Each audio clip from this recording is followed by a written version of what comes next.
নমস্কার, শুভ বিকেল। আজকে বিকেলবেলা পলাতক সদস্য খুঁজতে এসেছি জানকীপুর ইটভাটায়।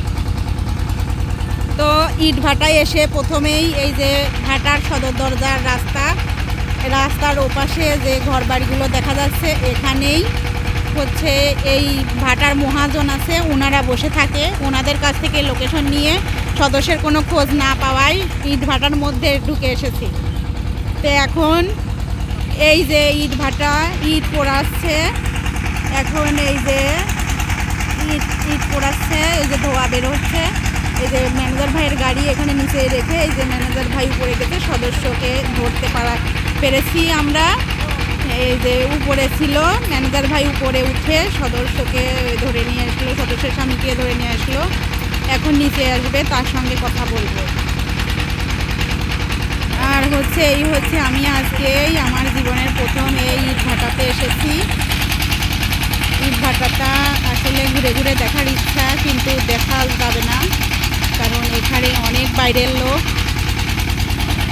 আর এর ভিতরে যাওয়া যাবে না, বাইরে পুরুষ মানুষই বেশি। আর ইটভাটা নাকি অনেক খারাপ থাকে, মানে সব জায়গায় ইট গাড়ি দেওয়া আছে। এই যে ইটগুলো তৈরি করেছে,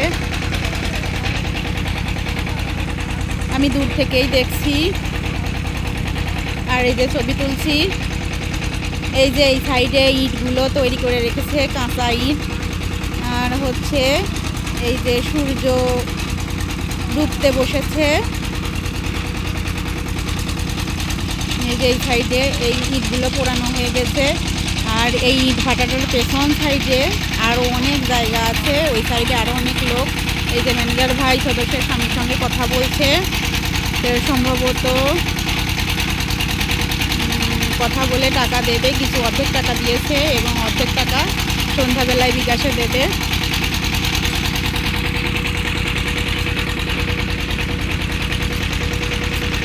আমরা এখন এখান থেকে চলে যাব। পরবর্তীতে আবারও যদি আসি এখানে, তখন ভালো করে ঘুরে ঘুরে দেখব। সবাইকে ধন্যবাদ।